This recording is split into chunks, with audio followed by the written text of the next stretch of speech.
El tema de la ponencia es inteligencia artificial, modelos de lenguaje y cómo llamamos a ChatGPT. En esta ocasión, para esta ponencia nos acompaña Marcelo Mendoza, que le pido que gentilmente suba al escenario. Él es docente de la Universidad Católica de Chile y también investigador del CENIA, que es el Centro Nacional de Inteligencia Artificial. Bienvenido, Marcelo. Gracias.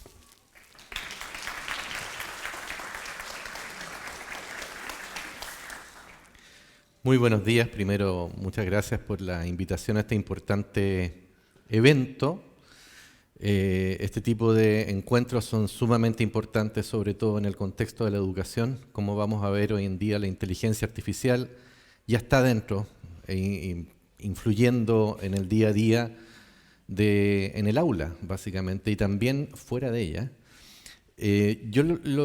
El propósito de mi intervención, de mi charla, va a ser poder mostrarles cómo llegamos a este punto. De manera muy sucinta, darles una idea de cuál es el contexto histórico de desarrollo de la tecnología que hoy conocemos como ChatGPT y cuáles son sus capacidades realmente y cuáles son sus limitaciones, que es lo más importante. Si uno intentara hacer la historia de la inteligencia artificial, probablemente tendría que remontarse a la Segunda Guerra Mundial con este importante personaje a los inicios, ¿sí? Alan Turing, que en realidad la computación como la conocemos hoy en día no existía en esa época. Pero la computación viene desde las matemáticas, básicamente es un área de las matemáticas que aborda qué es lo que es computable, qué es lo que podemos calcular. Y uno de los primeros esfuerzos por utilizar los algoritmos, que son los procedimientos que uno podría utilizar para poder hacer cálculos con máquinas, se desarrolló precisamente en el contexto de la Segunda Guerra Mundial para intentar descifrar el código de los nazis, el código Enigma. Y para poder abordar esa importantísima tarea, se desarrollaron los primeros computadores, digamos, como los conocemos hoy en día, en Milton Keynes, que es una ciudad que está al norte de Londres. Ahí estuvo trabajando Alan Turing con mucha de su gente durante la Segunda Guerra Mundial. Estaba un poco más lejos de Londres para sortear un poco los bombardeos en el fondo. Lo que descubrieron en esa investigación era que si es que uno disponía de señales de entrada, que pueden ser palabras en el caso del texto, pueden ser píxeles en el caso de imágenes, voxels en el caso de video, etc. Y uno los combinaba dentro de una máquina a través de una operación simple como puede ser una suma. Y después, en función del resultado de esa suma, uno tomaba alguna decisión simple también, que era pasarla por una función de activación, que está representada hoy en S. Esa salida imitaba de alguna manera básica, rudimentaria, el comportamiento de una neurona. Y a eso se le llamó la neurona artificial. Eso de inspiración biológica, este primer mecanismo rudimentario, digámoslo así, de cálculo, claramente en el mundo biológico, estos fenómenos mucho más complejos, pero esta simplificación que se utiliza desde las matemáticas tiene un importante uso, debido a que si yo agrego muchas de estas neuronas artificiales, puedo empezar a hacer cosas más interesantes, ¿ya? Cosas muy interesantes, como por ejemplo descifrar códigos, ¿ya? Esa primera tarea llevó a trabajos que inicialmente desembocaron en esta primera reunión en 1956 de la gente que estaba trabajando en lo que después se iba a llamar inteligencia artificial. En esa reunión está Minsky, Papert, digamos, los creadores de la primera red artificial neuronal, y es en donde se acuña el término inteligencia artificial. Es decir, qué es lo que podemos realmente hacer con las máquinas. A esa altura ya habían avanzado un poco la capacidad de cómputo, y entonces ya se podían empezar a agregar en redes neuronales artificiales más de estas unidades básicas para poder sortear algún tipo de tareas más complejas. Surgen dos grandes líneas: la inteligencia artificial simbólica, que básicamente tiene que ver con la imitación de las capacidades deductivas de las personas, y la inteligencia artificial conexionista, que es la que conocemos como la inteligencia artificial basada en redes neuronales artificiales. La primera, la inteligencia artificial simbólica, que utiliza capacidades deductivas, básicamente trata de imitar el proceso deductivo del razonamiento humano. Es decir, parte desde ciertas premisas y a partir de eso, aplicando reglas de inferencia, quiere llegar a lograr demostrar el valor de verdad de una determinada afirmación, ¿ya? Eso es IA simbólica. La inteligencia artificial conexionista, por otro lado, parte de unidades simples, que son las redes neuronales, las neuronas artificiales, procesa datos, es decir, le muestra a estas redes neuronales artificiales esos datos y produce una salida.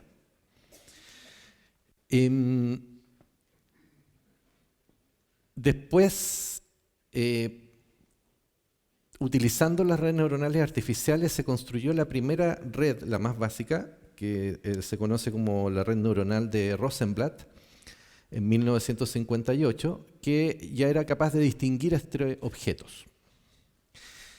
¿Qué es lo que hace en el fondo una red neuronal? Toma entradas, señales y genera una salida. Esa salida puede ser un plano que divida en ese espacio de representación a objetos que tienen características distintas. Entonces lo que ve la red neuronal a la entrada son las características de esos objetos. Y lo que ve a la salida, o lo que entrega a la salida, es una indicación que me dice: si estás arriba de esa recta, lo que estás mostrándome a esta red neuronal es un perro, pero si está abajo es un gato. Y eso lo hace en función de las características que le mostramos a la entrada. Entonces es una técnica que es capaz de, en sus principios, realizar tareas de reconocimiento de patrones. Después ya avanzamos un poco. Lo que se produce entre medio, en el fondo, es como una decepción, ¿ya? Porque esto se le llama la primera ola de la inteligencia artificial, porque se pensaba que con ese mecanismo, el mecanismo de Rosenblatt, uno iba a poder llegar muy lejos, ¿ya? Entonces se iba a poder básicamente realizar razonamiento simbólico, poder dotar a las máquinas de razonamiento matemático, etc. Poder resolver problemas en el fondo más sofisticados. Pero en realidad eso no ocurrió. Se dieron cuenta inmediatamente en el desarrollo de la inteligencia artificial que estos problemas eran mucho más difíciles y que no era realmente tan factible con estos mecanismos rudimentarios poder abordar problemas de razonamiento, por ejemplo.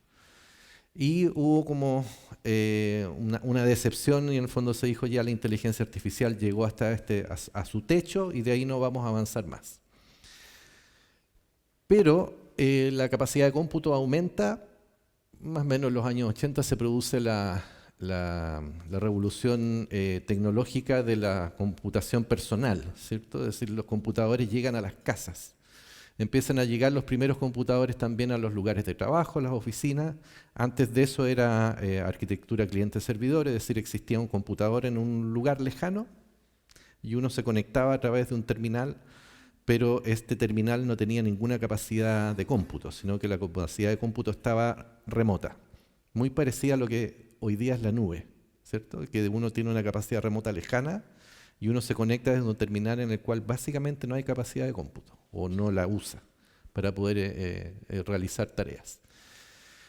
Bueno, ese modelo cambia y los computadores llegan a la vida de todos nosotros, ¿sí? A las familias, a los hogares, a las oficinas, etc. Y se produce una primera revolución de transformación digital en los años 80.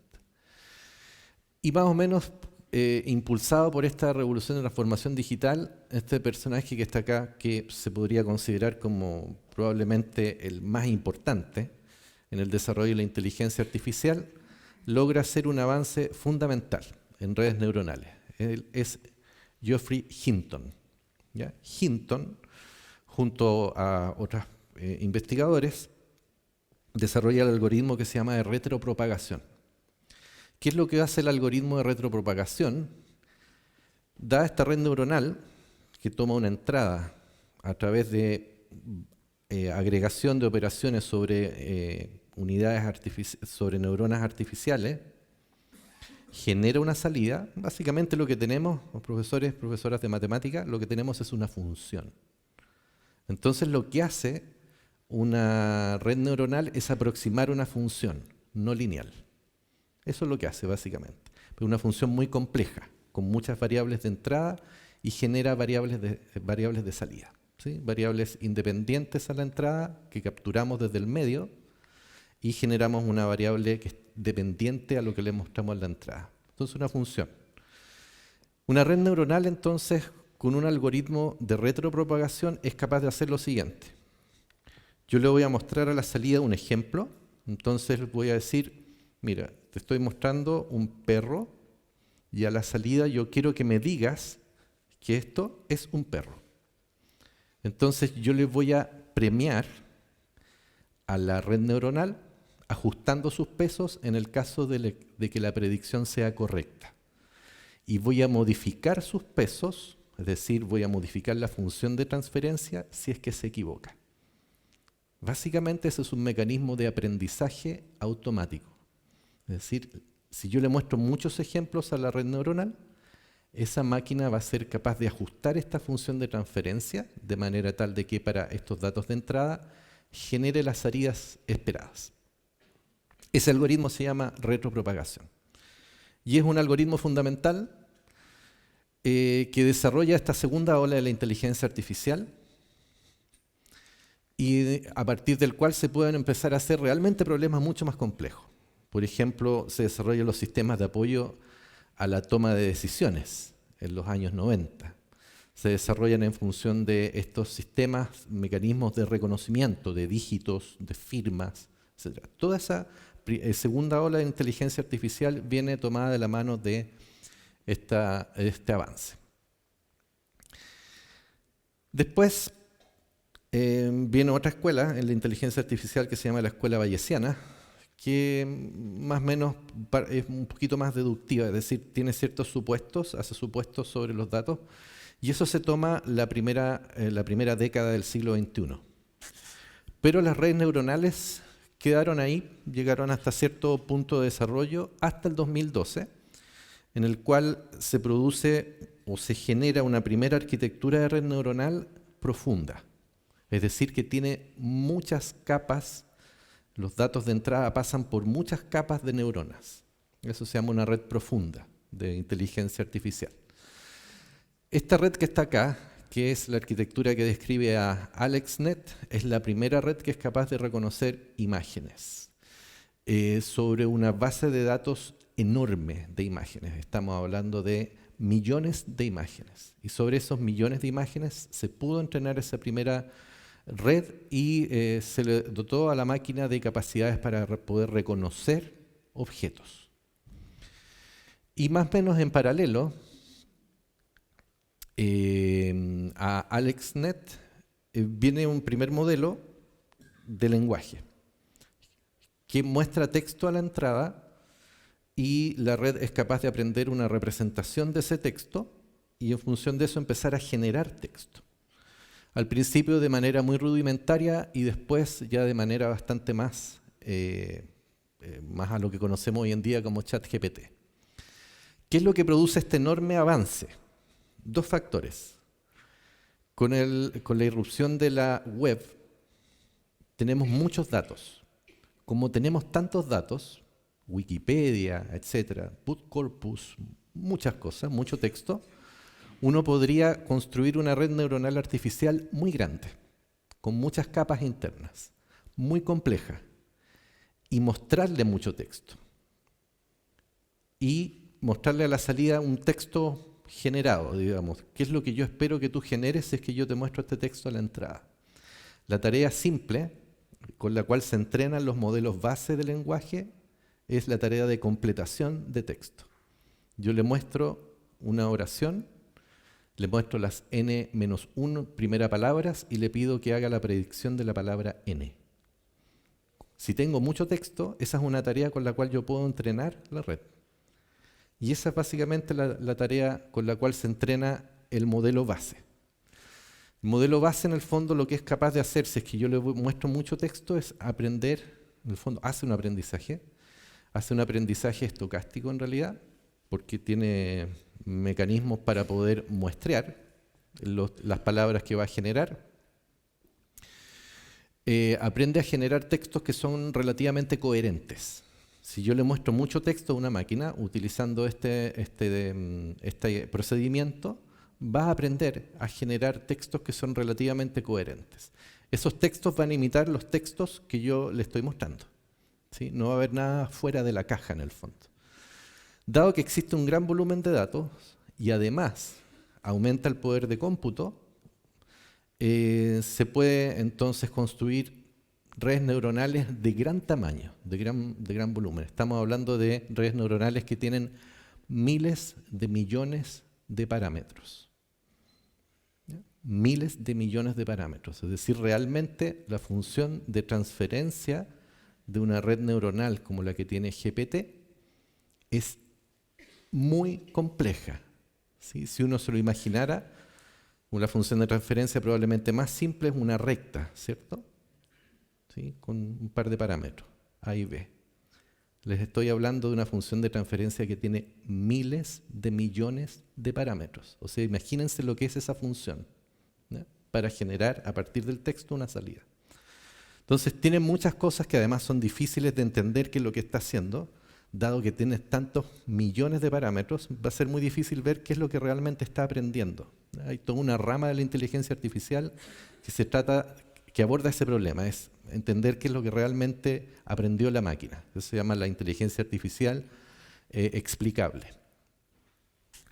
Entonces, bueno, en síntesis, la línea de tiempo muy ajustada tiene estos grandes hitos, ¿sí? Las primeras redes neuronales, el perceptrón de reconocimiento de objetos a 2 clases, el algoritmo de retropropagación, las redes profundas y ahora los modelos de lenguaje, como básicamente los más importantes. Nosotros en inteligencia artificial hablamos de distintas áreas: aprendizaje de máquina, procesamiento del lenguaje natural, aprendizaje profundo y los modelos de gran escala de lenguaje. Entonces, ¿qué es la inteligencia artificial? Si uno intentara dar una definición. La inteligencia artificial es un campo de la ciencia de la computación dedicado a la creación de sistemas que pueden realizar tareas que normalmente requieren inteligencia humana. Estas tareas pueden incluir el aprendizaje y adaptación, el reconocimiento de voz, la planificación, la percepción visual, la resolución de problemas complejos y muchos otros. Existen 2 tipos principales de inteligencia artificial y esta definición es muy importante: la inteligencia artificial fuerte y la inteligencia artificial débil. La inteligencia artificial fuerte supone capacidades de razonamiento generales para problemas nuevos. La inteligencia artificial débil supone de que la máquina es capaz de abordar un problema que ya conoce. Es decir, no es capaz de aprender a resolver un problema nuevo realmente. Entonces, se cree que hoy en día estamos cerca de tener una inteligencia artificial fuerte, pero todavía no la tenemos. Es decir, ChatGPT no es un sistema de inteligencia artificial fuerte porque tiene capacidades limitadas para aprender a resolver tareas nuevas. ¿Ya? Sí es una muy buena inteligencia artificial en el sentido débil. ¿Ya? Es decir, es capaz de resolver o abordar tareas que ya conoce, para las cuales fue entrenado. ¿Ya? Entonces, ¿qué también lo hace ChatGPT? Bueno, esta definición es de ChatGPT. O sea, lo hace muy bien, ¿sí? Si yo no les cuento, no se habrían dado cuenta probablemente. O sea, realmente las máquinas aprendieron a redactar. Ese es como el gran cambio tecnológico frente al cual estamos. Aprendieron a escribir algunas cosas que suenan coherentes. Se equivocan, tienen limitaciones. Ya vamos a ir a eso. La pregunta acerca de la inteligencia da para mucho. Podría haber una charla exclusivamente de qué es lo que es la inteligencia, ¿ya? Pero yo me voy a enfocar solamente en el lenguaje. Y Turing dice lo siguiente: yo podría hacer una aproximación para entender el concepto de inteligencia artificial desde el lenguaje. Supongan de que tengo una máquina en un cubículo, la máquina que está ahí en el cubículo A, y tengo una persona en el cubículo B. Y están en cubículos en los cuales yo no puedo ver qué es lo que hay detrás, ¿ya? Simplemente existen unas ventanillas muy pequeñitas a través de las cuales estos dos agentes, el A y el B, me entregan texto. Si hay una persona, la persona C, que le hace preguntas a estas máquinas, se dice que A es tan inteligente como B desde el punto de vista del lenguaje, si es que C no es capaz de distinguir cuál de los dos es la máquina. Es decir, desde el punto de vista de la generación del lenguaje, la máquina es tan inteligente como B si es que una persona es incapaz de detectar la diferencia entre un humano y una máquina. Claramente ChatGPT pasó el test de Turing. Es decir, se ha hecho este test muchas veces y es muy difícil detectar la diferencia entre un texto generado por una máquina, como GPT, y un humano. ¿Ya? Es muy difícil. Lo cual quiere decir que adquirió capacidades de inteligencia similares a los humanos desde el punto de vista del reconocimiento del lenguaje. ¿Ya? Así que pasó el test de Turing. Voy a ir entonces ahora en específico a modelos de lenguaje, que esto está dentro del tema de aprendizaje profundo, es decir, redes neuronales artificiales con muchas capas, donde lo que hacemos es tomar datos, viene un algoritmo, que es un procedimiento, eso es lo que llamamos la máquina, y produce un modelo. Ese modelo, que es una red neuronal que tiene muchas capas, a esto nosotros llamamos capas, la entrada, todo lo que ocurre dentro de la red neuronal, con muchas conexiones, cada una de esas pelotitas es una neurona artificial, y la salida. Si se fijan, la salida puede ser compleja también, es decir, puede tener muchas unidades de salida. Dado que yo a la entrada puedo tener muchas variables de entrada y puedo generar a la salida muchas variables de salida, podría generar datos a la salida que sean complejos. Por ejemplo, podría generar texto. Entonces ya no es solo el problema de clasificación, que me decía esto es un perro o un gato, que eso lo hago con un bit, ¿cierto? 0 o 1. No, yo puedo generar lenguaje, ¿sí? Puedo tener a la salida texto, puedo generar imágenes, puedo generar audio, puedo generar video. Es decir, se puede generar mucho y todo eso va a depender de la cantidad de datos que tenga y de la capacidad de cómputo que tenga para sustentar un modelo de red profunda con muchos parámetros. El área en la cual trabajo, que es el procesamiento del lenguaje natural, se enfoca en la interacción entre humanos y máquinas mediante el uso del lenguaje. Aborda tareas relacionadas con la generación del lenguaje, como traducción de máquina y generación de texto. Eso que se llama la IA generativa, la inteligencia artificial generativa de texto. Se utiliza fuertemente en sistemas de traducción automática, generación de resúmenes, chatbots, por ejemplo, para interactuar a través de texto. Y esta es una línea de tiempo apretada, digamos, muy resumida, de cómo han evolucionado los modelos de lenguaje en particular. Partimos el 2013 con el primer modelo de lenguaje, que es Word2Vec, que lo que hace es enseñarle palabras a una red neuronal. ¿Y cómo lo hace? Hay gente que es de matemática acá, las palabras son vectores, es decir, lo que una máquina es capaz de entender, como yo le muestro una palabra a una máquina, se lo muestro a través de un vector. Un vector en este caso con 4 componentes, en realidad las máquinas manejan muchas más componentes, en donde, por ejemplo, la palabra auto tiene esa representación, bus tiene esa otra representación y gato tiene esa otra representación. ¿Qué es lo que codifica la máquina? Con esas representaciones, lo que sabe es que la distancia entre esos vectores, en el vector de auto y bus, es más pequeña que la distancia a gato. Y por lo tanto, en el espacio de codificación, la máquina sabe que auto está relacionado con bus, pero está más lejos de gato. Ahora, las cosas se ponen entretenidas porque la primera pregunta que uno se podría hacer, bueno, ¿y quién define esos pesos? ¿Quién define cuál es la posición de la palabra en el espacio de representación? Nosotros. Porque en la medida que le vamos a mostrar datos a la red neuronal va a aprender esos pesos de manera tal de que representen las distancias semánticas entre las palabras. Y básicamente lo que hace ese primer modelo es definir una tarea, que es en la tarea de completación de texto, que dice si hay una palabra que está cerca de otras, en el espacio de representación también debiera estar cerca. Y entonces las palabras se clusterizan si es que son usadas de manera conjunta. Y las palabras que generalmente no se usan, no aparecen contiguas en el texto, quedan más lejos. Eso es el primer modelo, Word2Vec. Fíjense que ese primer modelo tenía 20 millones de parámetros, es decir, una red de 20 millones de parámetros, bastante grande, pero después ya nos vamos a saltar aquí al 2018 con una arquitectura de red neuronal que se llama Transformer, que ya aparece con 12 billones de parámetros, de billones entendido como miles de millones, 12 billones de parámetros.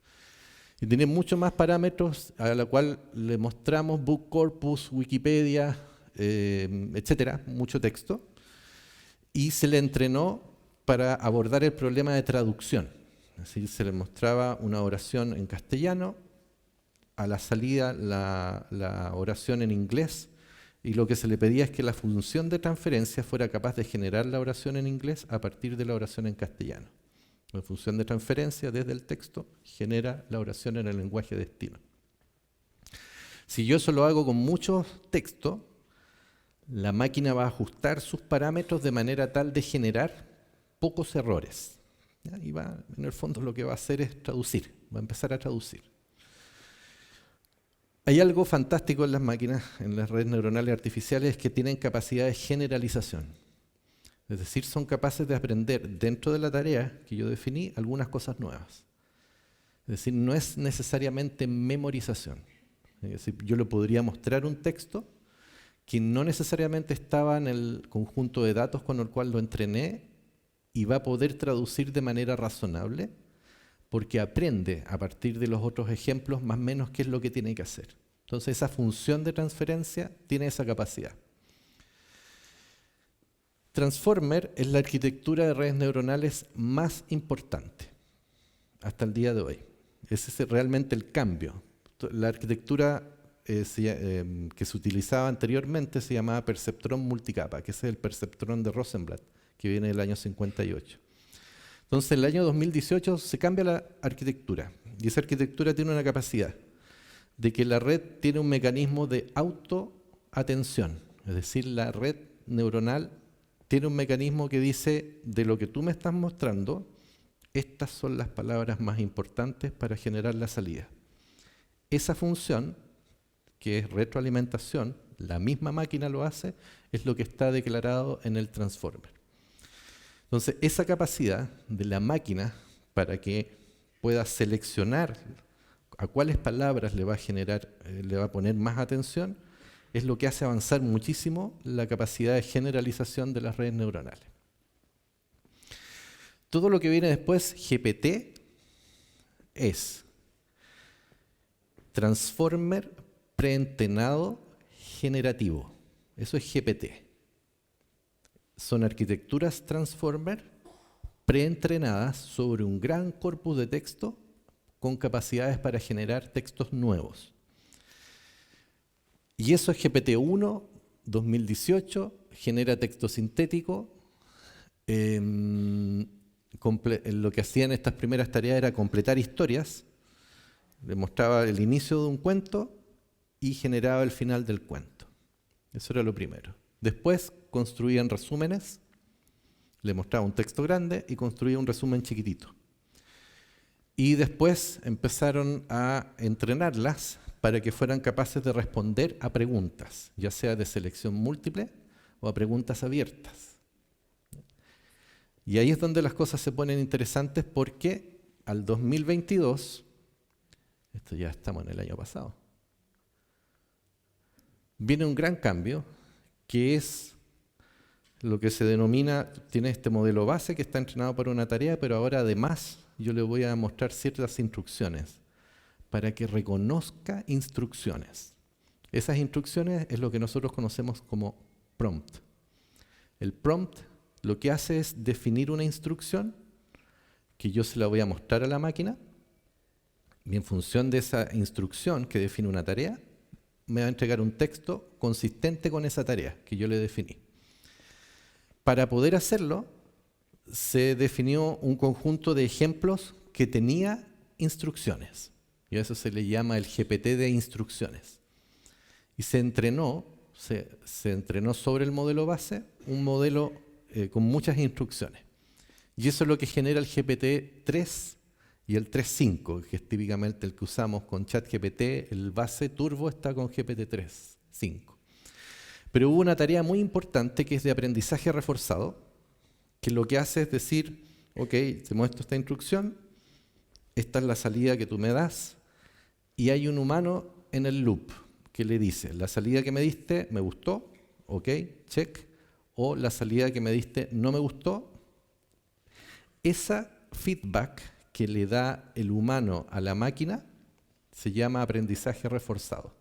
Entonces la máquina lo que aprende ahora, con Reinforcement Learning, es a alinear las salidas a las instrucciones. Aquí vienen todos los detalles, digamos, de las distintas versiones. Nosotros estamos acá, en GPT-4.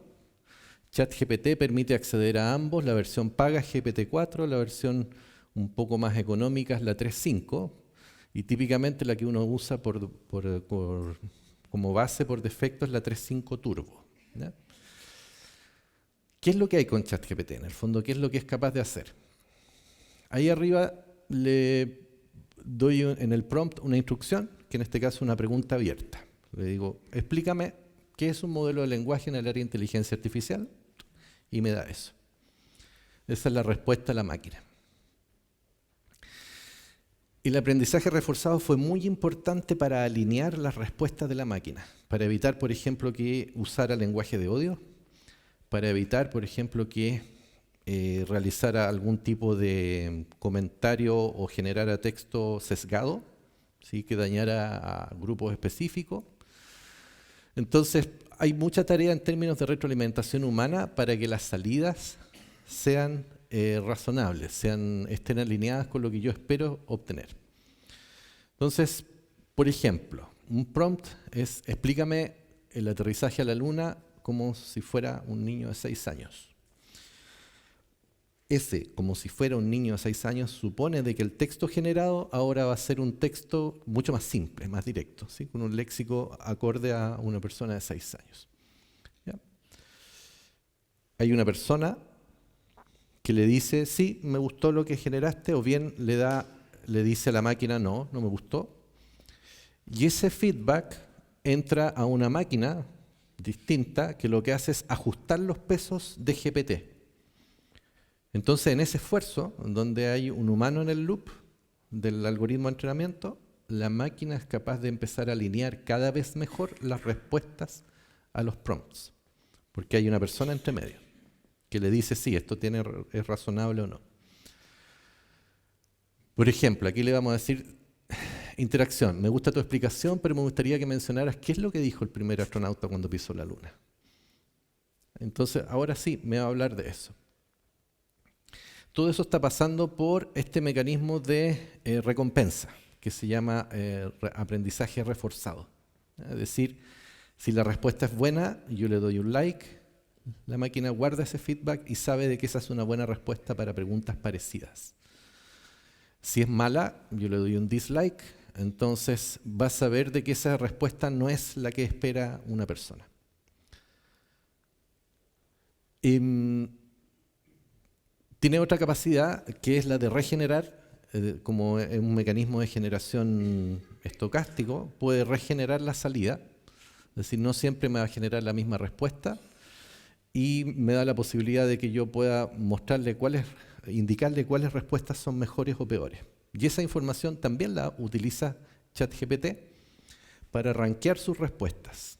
Entonces, a la medida que nosotros le damos más feedback, se supone de que va mejorando sus respuestas. ¿Ya? ¿Qué pueden hacer con ChatGPT? Traducir, construir resúmenes, abordar problemas de selección múltiple, preguntas abiertas, completar texto, razonamiento simbólico básico, generar código en programación, por ejemplo en Python, y recomendaciones, porque tiene algo de información, entonces uno podría, por ejemplo, pedirle que me recomiende películas. ¿Ya? Está entrenado hasta con datos de 2021, por lo tanto no maneja información actualizada, así que no tiene capacidades para responder acerca de actualidad. ¿Cuáles son las limitaciones? Tiene limitadas capacidades de razonamiento matemático, eso es algo que se ha trabajado en otros modelos, pero no en específico en ChatGPT. No maneja información de actualidad, es incapaz de distinguir entre contenidos veraces y contenidos inventados, de hecho puede generar texto e inventar cosas, y uno se lo podría creer, así que hay un tema con la educación fundamental, digamos ahí, porque si uno cree de que ChatGPT es un oráculo que me va a dar toda la información, muchas veces va a mentir. ¿Ya? La gente de OpenAI llama eso alucinación, para no decir directamente que son errores, está inventando cosas, así que cuidado con eso. Y además tiene una muy limitada capacidad de comprensión de qué es lo que es viable físicamente, por ejemplo. ¿Sí? No tiene leyes físicas, entonces podría entregar soluciones que no tienen ningún asidero en el mundo real. ¿Ya? Realmente puede alucinar, porque no tiene comprensión de las reglas del mundo. ¿Ya? Entonces, ¿qué puede hacer? Bueno, eso ya lo dije. ¿Qué hay ahora? GPT-4. GPT-4 es el mismo Transformer, pero con más parámetros, billones de parámetros, muchos más que el inicial tiene 175 billones y este GPT-4 va a llegar a los 800 más o menos billones de parámetros, lo cual supone de que uno en la entrada, en el prompt, puede manejar texto mucho más grande. Es decir, uno podría colocar en el prompt una referencia. Y lo que va a hacer GPT-4 es ir a leer esa referencia. Este es un ejemplo real. Yo le pregunté, dime si este paper es relevante a clustering urbano, una tarea específica de minería de datos. Y le paso la referencia externa. GPT-4 va a esa referencia, porque está conectado a la web, procesa el texto, y una vez de que procesa el texto, me da esta respuesta. En el fondo, lee eso, ¿ya? Y me da una respuesta que tiene sentido con el contenido de ese paper que yo le pasé. Me dice sí, y me da un cierto razonamiento. Al final yo le apreté un poquito más y le dice, ya, dime sí o no, Dios, ¿ya? Y me dice sí, es relevante a tu tarea. Ya, y esto en el fondo, con esto ya termino. Quiero dejarles como una especie de idea de que los modelos de lenguaje no son solo de OpenAI, ¿ya? Sino que todas las grandes compañías y también muchas iniciativas independientes que no están en las grandes compañías han desarrollado modelos de lenguaje.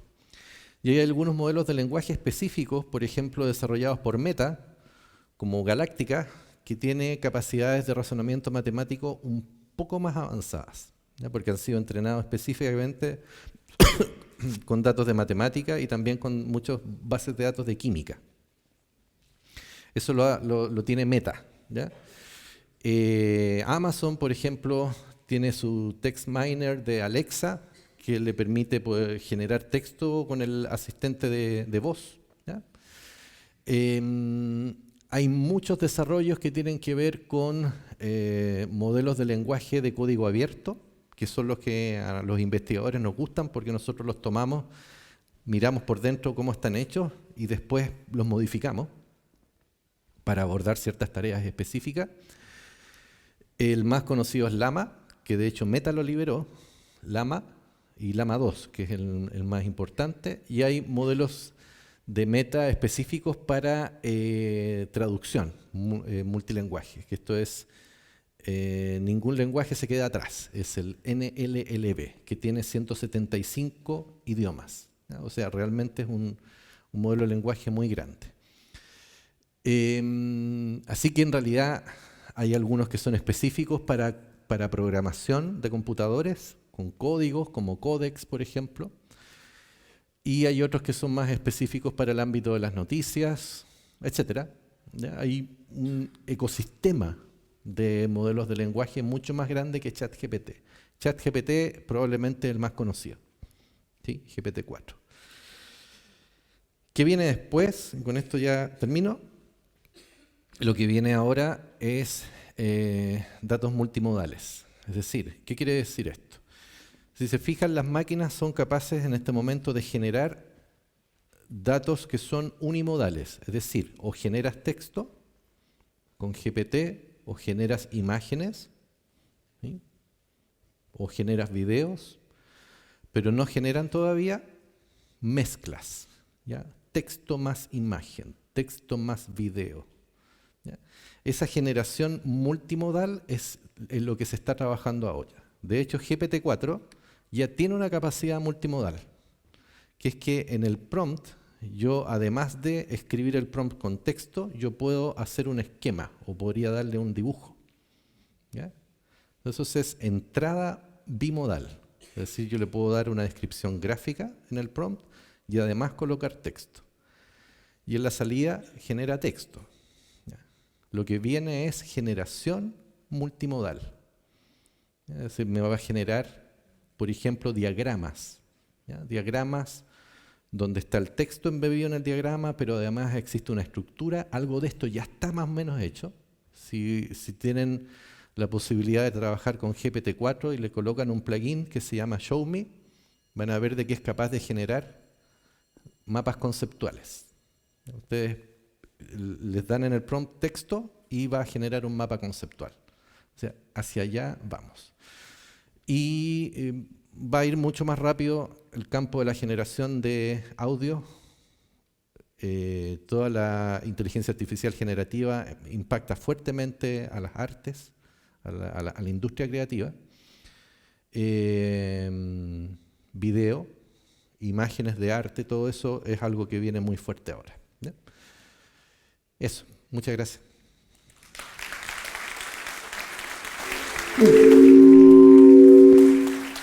Muchas gracias, Marcelo. Bien, y nos gustaría que le pudiésemos hacer alguna pregunta a Marcelo. Es una excelente oportunidad. Creo que la presentación ha sido muy pedagógica, muy didáctica y que nos ha dejado bastantes ideas claras. Sin embargo, siempre hay dudas y en ese contexto, si alguna persona quiere hacerle alguna pregunta, esta es la oportunidad de hacerlo. Ahí tenemos. Perfecto. Muchas gracias. Hola, mi nombre es Ernesto Palma, gracias por tu presentación. Y la pregunta va a la parte cuando mencionas el factor humano que participó en la fase de reforzamiento del sistema. ¿Tienes datos sobre eso? ¿Cuánto tiempo duró? ¿Cuántas personas? ¿Cómo fue la logística de esa etapa? Trastienda. Tema ético. Para que OpenAI lo pudiera hacer, contrató gente que vivía en África. Esto no es mito, es realidad, porque les pagaba para hacer la retroalimentación mucho menos de lo que le habría costado contratar equipos que incorporaran este feedback en Estados Unidos, ¿ya? O sea, hay un tema ético que tiene que ver también con el enorme esfuerzo que hubo de alineación en términos de uso de feedback humano a muy bajo costo, ¿ya? Entonces, ese es un primer dato importante. Ese esfuerzo para alinearlo tardó meses, estuvieron entre 4 y 6 meses. Hay algo de opacidad en la información original porque es información muy estratégica, ¿ya? Pero hay algunas cosas no están publicadas, pero nosotros calculamos de que se deben haber tardado 6 meses, ¿ya? No, el dato concreto no está. Pero ¿por qué sabemos que es así? Porque desde la fecha en la cual se tiene el Instruct GPT y se libera la primera versión alineada, pasó más o menos ese tiempo. Entonces, suponemos de que estuvieron todo ese tiempo alineando la versión inicial. Así que más o menos eso es. Mucho esfuerzo humano a bajo costo. Perfecto. ¿Alguna otra pregunta? Aquí, por favor. Hola, buenos días. Gracias primero por la presentación. Dando una mirada a país, a mí me interesa ver cómo este uso de esta nueva tecnología, si es que tú sabes, si el país, las políticas de país van hacia el desarrollo tecnológico utilizando esta herramienta. Sí, tenemos una política de inteligencia artificial. Yo los invito a que vean el sitio de CENIA, del Centro Nacional de Inteligencia Artificial, donde van a encontrar un observatorio de inteligencia artificial para Chile. Y dentro de eso están todas las normativas. Y la primera normativa que aparece es la política de inteligencia artificial. Y ahí está todo eso. Lamentablemente esa política fue desarrollada antes de ChatGPT. Así que ya está desactualizada. ¿Ya? Fue hecha en el 2021, así que necesita una actualización. Pero sí, está todo esto dentro de la conversación de privacidad de datos, cuán lejos podemos llegar con esto en términos de copias, por ejemplo, algo que les puede interesar mucho a ustedes, ¿cierto? ¿Realmente mis estudiantes debieran usar esto en el aula? ¿Lo prohíbo? ¿Cómo lo hago? Bueno, voy a meterme en ese tema, digamos, porque creo que es importante. Mi recomendación es incorporar las tecnologías en el aula, porque los estudiantes, querámoslo o no, lo van a usar. Entonces tenemos que repensar la manera en la cual los vamos a evaluar. Y entonces la tarea de ir a buscar información, a lo mejor hoy en día no es tan relevante como analizar la información que puedo obtener desde ChatGPT, por ejemplo. Todo eso está en el centro de las preocupaciones en términos de las políticas de inteligencia artificial, y también existe una iniciativa que se ha estado conversando, pero no tenemos claro qué tan lejos va a llegar, de poder incorporar este tipo de tecnologías formalmente en el currículum de educación secundaria. Eso viene desde el Ministerio de Educación. Va a haber alguien del Ministerio de Educación por acá, así que nos puede probablemente dar más luces con respecto a eso. Bien, una última pregunta en honor al tiempo.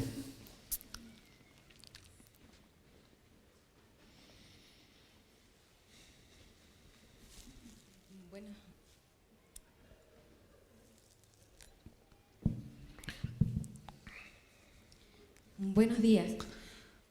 Mira, ¿cómo crees que la invitación que nos haces a incorporar esto en las aulas está un poco reñida con una iniciativa que tienen un grupo de parlamentarios de prohibir el uso de los dispositivos móviles, porque es amplia la palabra, en las salas de clase? O sea, ¿cómo eso se riñe? Porque en el fondo muchos colegios, sobre todo los municipales, no tienen los recursos para que el colegio compre los dispositivos móviles, por lo tanto, los utilizan del costo de alumno.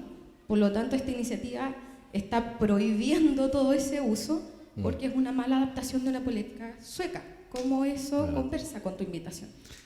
Claro, yo creo que hay un tema de brecha, que es el acceso a la tecnología, que claramente en Chile va a ser muy asimétrico y del cual tenemos que hacernos cargo. En términos de acceso a tecnología, me parece regresivo prohibir el uso de tecnología en aulas, es una opinión muy personal. Pero sí, yo creo que es importante regular ese uso. Es decir, si mi clase tiene una parte que es expositiva, claramente durante la parte expositiva yo diría no usen el celular. Pero probablemente en la parte activa, en la cual los estudiantes ya tienen que interactuar entre ellos, ojalá que esas actividades sean lo más parecidas posibles a la vida real. Nuestros estudiantes después en la industria van a tener acceso a todas las tecnologías. Entonces, ¿por qué en el aula les tenemos que restringir el acceso a las fuentes de información si es que después, en un escenario de mundo real, en la industria, tienen pleno acceso a toda la tecnología? No tiene mucho sentido, creo yo, hacer eso, ¿sí? Sí es importante regular, ¿sí? Regular el uso, poner ciertas normas claras. Con respecto a la iniciativa específica de prohibición de uso de celulares, me parece regresivo. Yo soy un fanático de la tecnología, obviamente, así que no tengo otra cosa que decir, ¿sí? La tecnología Para mí, si bien no es neutra, es importante eso, no es neutra, sí su uso depende mucho de las personas. Entonces puede tener muy buenos usos, muy malos usos. Hay todo un tema que yo aquí no conversé por falta de tiempo que tiene que ver con el uso de estas tecnologías para la desinformación. ¿No? Es decir, hay un lado B en el fondo de la tecnología generativa que tiene que ver con cómo esto finalmente desinforma a la gente. Pero la tarea de nosotros, en el fondo, es dar luces a nuestros estudiantes para que desarrollen herramientas de pensamiento crítico en torno a la información o desinformación a la que están expuestos, más allá que decirle que no accedan a esto. Creo que sería tan regresivo como prohibir el acceso a redes sociales, o en su tiempo haber prohibido el acceso a la web. ¿Sí? No tiene ningún sentido hacerlo. Lo van a usar igual. Entonces, en ese escenario, en que la tecnología ya va a ser adoptada, creo que lo más sano es pensar en cómo la incorporamos de una manera sana en el uso habitual en el aula. Bien, muchas gracias. Un gran aplauso, Marcela. Muchas gracias.